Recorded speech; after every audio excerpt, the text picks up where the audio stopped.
Inside you, there's a place where all the parts you once denied still live. Everything you repressed, forgot, or silenced finds refuge there. This place has a name. Jung called it the shadow, and the more you try to ignore it, the more it finds ways to reveal itself. In the relationships that wound you, in the impulses you can't explain, and in the pain that seems to come from nowhere. The shadow isn't here to destroy you. It simply longs to be seen. Carl Jung once said, "What you fail to recognize within yourself appears in your life as fate." In this video, you'll uncover what the shadow truly is, why it forms, how it influences your emotions and relationships, and how you can begin to integrate it. This isn't just theory. We're going to explore how the shadow moves through your daily life, and how it can become a path to healing and self-discovery. So, stay with me until the end. Because when you understand the shadow, you stop fighting against yourself and begin the journey toward wholeness. The shadow isn't born from evil, it is born from fear. From an early age, we are taught that some parts of who we are simply not welcome. When we cried too much, someone would say, "Hold it in." When we showed anger, we heard, "That's not nice." When we were too spontaneous, we were told, "You're overdoing it." Slowly, we learned that being accepted meant hiding parts of ourselves. We learned to adjust, to mold ourselves to what others wanted. To survive, we had to choose, stay true to who we are, or be loved. And most of the time, we choose love, even if it means abandoning pieces of who we are. That's where the shadow begins to take shape. Not as something evil, but as everything we had to push aside to earn acceptance. Our intense emotions, our forbidden desires, our raw, untamed instincts. And it's not just family that shapes this. Culture joins in too. At school, we're taught that feeling deeply is weakness. Religion warns us that desire is sinful. Society whispers that showing vulnerability is a kind of defeat. So we learn to bury our sadness, our envy, our fear, our sexuality, our natural impulses. But whatever is repressed never truly vanishes. The shadow doesn't disappear just because you locked it away. It simply changes form. It resurfaces as sarcasm, as harsh judgment, as anxiety. It shows up through projection onto others, through self-criticism, through strange attractions to things you pretend not to feel. And the ironic part is, the more good, controlled, and perfect you try to be, the stronger your shadow grows behind the mask you present to the world. Jung understood.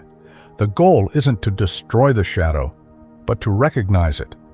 Because what is seen no longer controls you. What you bury alive inside yourself will keep returning until you finally choose to face it.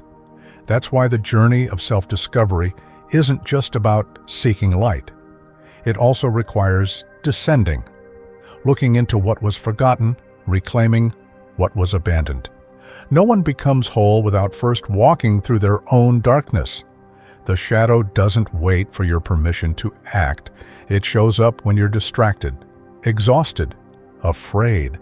It's that overblown reaction during an argument. It's the intrusive thought you try to deny but can't escape. It's the jealousy you pretend not to feel, the anger you push deep inside, the sadness you hide behind a practiced smile. Have you ever wondered why certain people trigger you so deeply, even when they haven't really done anything? Have you noticed how some topics make you defensive, even when no one is attacking you? That's the shadow at work, hiding behind your polite words, your relentless self-demand, your automatic, "I'm fine." Because the harder you try to seem perfect, the more room the shadow finds to slip through other cracks. Sometimes the shadow shows up as self-sabotage. You prepare, you study, you dream, only to freeze when it's time to act. Why? What part of you still believes you don't deserve to succeed? Other times it shows up as comparison. You struggle to celebrate someone else's victory without feeling a stab of envy. Have you ever caught yourself secretly hoping someone would fail? That's your shadow speaking, even if you won't admit it out loud, And sometimes it appears as idealization, falling head over heels for someone who seems like the one, when really they are just a mirror of everything you feel is missing within yourself. What kind of person do you deeply admire, perhaps because they embody something you haven't yet had the courage to express? The shadow also speaks through your anxiety, not the biological kind, but the emotional one. That constant tension, that feeling that something is always about to go wrong. Often that anxiety isn't about the outside world at all. It's about the parts of you that you've been refusing to see. What part of yourself has been trying to get your attention and you keep pushing it away? Guilt is another mask the shadow wears. Not the kind of guilt that guides your ethics, but that invisible guilt that keeps you from resting, from feeling worthy, from allowing yourself to be happy. Deep down, there's a part of you that was taught you don't deserve that much. Jung once said, "Everyone carries a shadow, and the less it is embodied in the conscious life, the blacker and denser it becomes." Ignoring your shadow doesn't protect you. It only distances you from your own wholeness. The shadow isn't your enemy. It's a cry that has gone unheard, and until you listen, it will keep finding new ways to be seen. In your habits, your choices, your silent pains. It's not trying to punish you. It's trying to remind you of everything you've forgotten about yourself. So, be honest with yourself. What patterns keep repeating in your life? What are you experiencing right now that might be your shadow trying to break through and be seen? The shadow gains incredible strength in our relationships because it's in others that it finds the perfect mirror. The traits you reject within yourself often show up right in front of you, wearing someone else's face. Have you ever noticed how certain people trigger strong reactions in you for no clear reason? A sudden dislike, a rush of anger, an inexplicable discomfort. Many times, that's your shadow being stirred. The arrogant person bothers you because they reflect your own repressed pride. The unstable one irritates you because they awaken your hidden fragility. The selfish one enrages you because they mirror your secret, unspoken desire to say no. Have you ever paused to truly notice what behaviors in others spark your strongest judgments? What if, beneath that discomfort, there was a part of you simply asking to be recognized? Everything that irritates us about others can lead us to a better understanding of ourselves. But the shadow doesn't only reveal itself in what we reject. It also hides in what we idolize. Sometimes you're drawn to someone because they embody a part of you that you've buried. Have you ever been instantly enchanted by someone as if they were magical, almost out of reach? And what if what truly captivated you wasn't the person at all, but a forgotten part of yourself trying to resurface? That's why so many intense relationships start like fireworks, only to descend into chaos. Because at first, you're not really seeing the other person. You're seeing your own shadow reflected back at you, unacknowledged desires, unhealed wounds, old longings. You fall in love with the healing you're hoping for, with the validation you never received, with the pieces of yourself you've lost. And when the illusion shatters, it feels like betrayal. But the truth is, only the fantasy fell apart, not the person. Have you ever experienced this? Have you ever been deeply disappointed by someone, only to realize you were expecting more than they could ever give? It's your shadow that sets those expectations. And it's not doing it to harm you, it's simply trying to come home. That's why every intense relationship carries a hidden invitation, not just to love the other person, but to finally see yourself. When you look beyond the reaction, beyond the judgment, beyond the blame, beyond the projection, something inside begins to heal. And maybe for the first time, you can love someone without trying to complete them, and love yourself without trying to hide. You can try to run from your shadow, but it always finds a way to catch up with you. The more you ignore it, the deeper it seeps into your life. It shows up in the boredom you feel even when you have everything you thought you wanted, in the emptiness that follows achieving something important, in the emotional exhaustion that no amount of rest can heal. Have you ever felt like you're living but completely disconnected from yourself, like you're following a script you never actually chose. That numbness, that ghost-like presence inside you, is often the clearest sign that a part of you has been abandoned.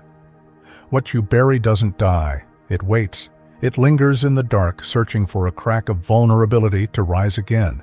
Denying your shadow eventually breeds symptoms.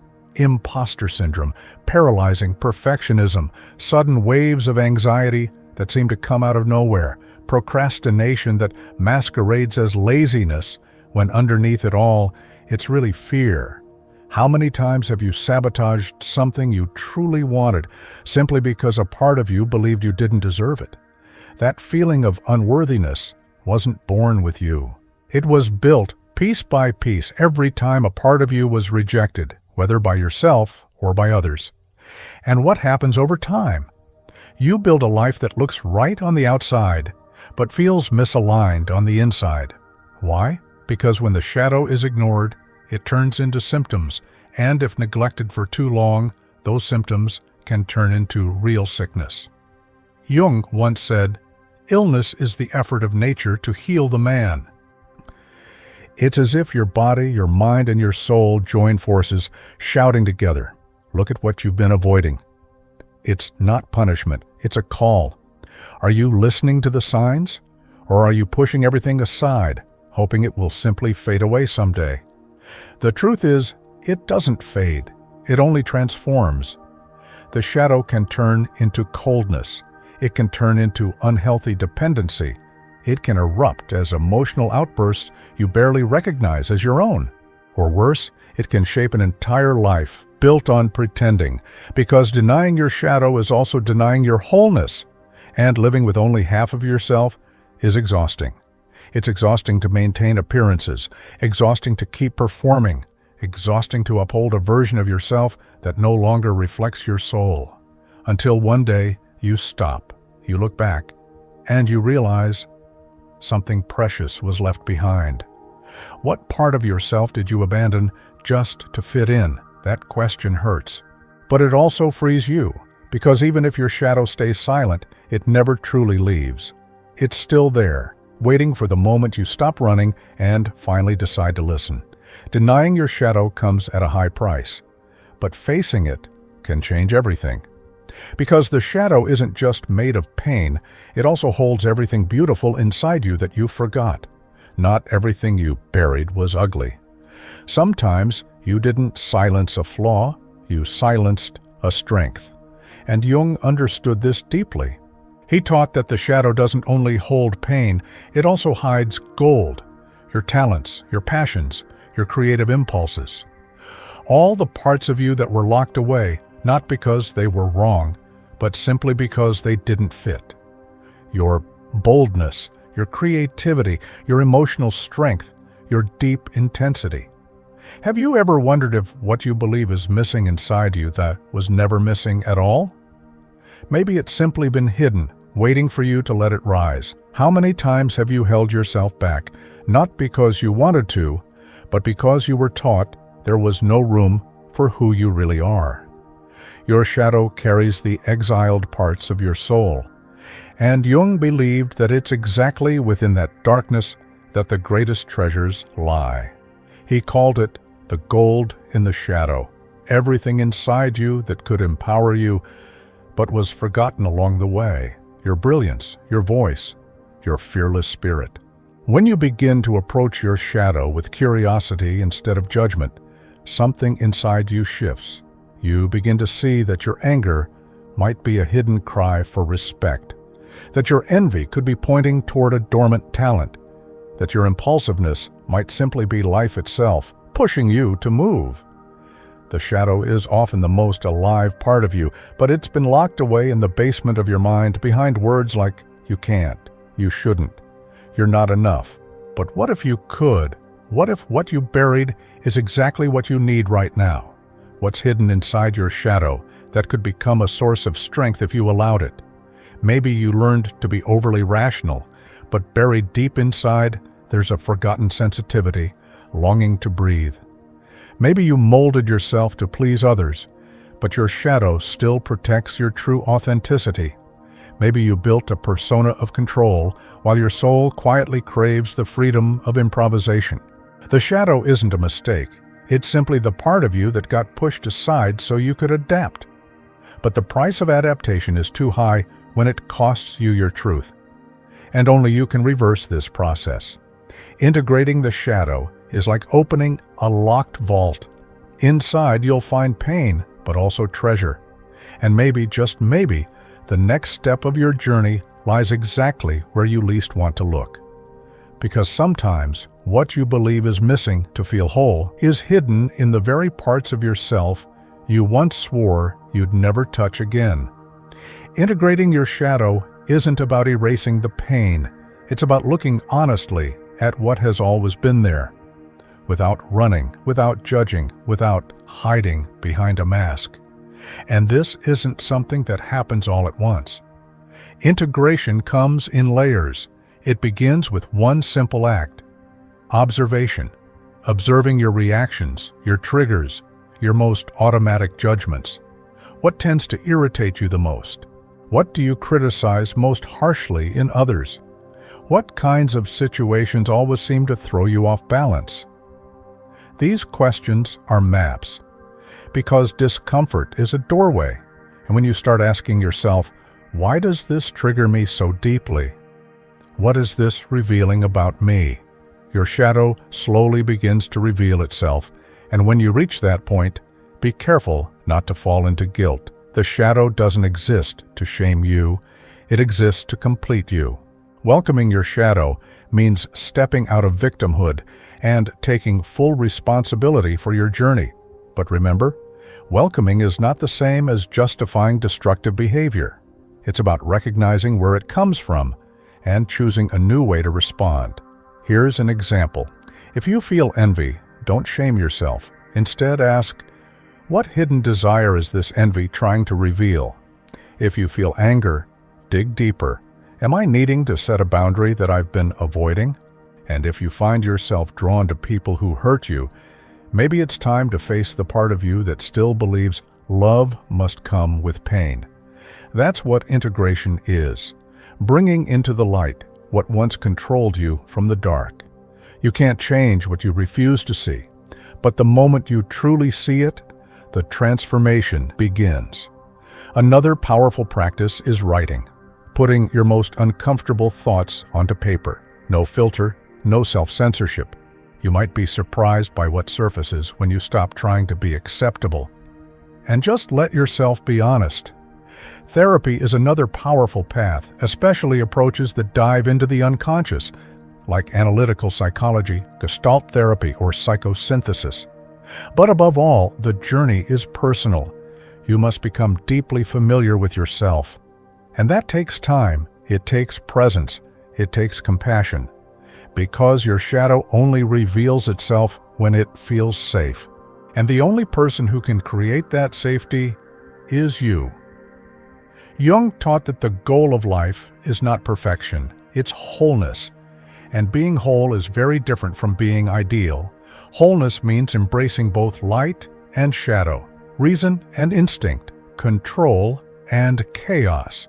You weren't born to fit into a mold. You were born to become who you truly are. And this requires a journey, an inner process Jung called individuation. Individuation is the path back to yourself. It's when you realize you no longer need to hide, no longer need to shrink just to be accepted, no longer need to keep repeating old patterns to feel loved. It's when you finally understand. The shadow isn't an obstacle. It's a bridge between the self you show the world and the deeper self your soul has been longing to express. When you begin to integrate what you once rejected, something shifts inside you. The anxiety eases, the self-sabotage loses its grip. The emptiness starts to fade because for the first time, you begin to feel at home within yourself. So how do you walk this path in real life? Start small. A single honest conversation with yourself is already a beginning. Writing about your feelings, without filtering or judging them, is an act of courage. Seeking support is also a sign of strength, not weakness. You don't have to do this alone. It can be through therapy, a book, prayer, or even a breathing practice. What matters most is choosing, every day, not to abandon yourself. Care for yourself the way you would care for someone you deeply love. And when pain or fear rises again, don't say, "Ugh, this again." Say, "I'm here for myself this time," because that's what individuation truly is. Becoming your own foundation, your own safe place, your own steady presence. It's a deep process.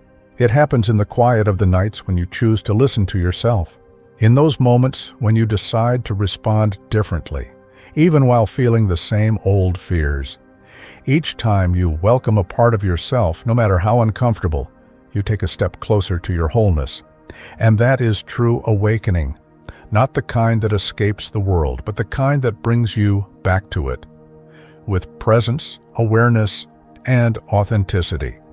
So next time you feel something that scares you or makes you uncomfortable, instead of pushing it away, lean closer.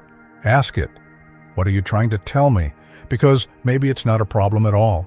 Maybe it's the key to remembering who you truly are, who you have always been, but who, out of fear, shame, or forgetfulness, you once abandoned, and now is ready to return. Your shadow isn't the end of your light. It's the beginning of your truth. Each time you welcome a forgotten part of yourself, something inside you realigns. You stop twisting yourself to fit the world and start building a life that honors who you truly are. And that's why this journey is worth it, even if it takes time, even if it's painful, even if it feels confusing along the way. Because at the end of it all, what you discover is you, whole, present, real. If you made it this far, I want to thank you, not just for watching, but for allowing yourself to feel, to reflect, and maybe even to recognize yourself in these words. That alone is a powerful step, a step inward. If this video spoke to you in any way, please like it and leave a sign in the comments. Write, "I choose to see myself fully." That way, we'll know this message reached exactly where it needed to go. And if you want to continue this journey with depth, with truth, without shortcuts, subscribe to the channel and turn on notifications. Because here, every video is an invitation to reconnect with who you truly are, and to remember, even in your most hidden parts, there is a light just waiting to be seen.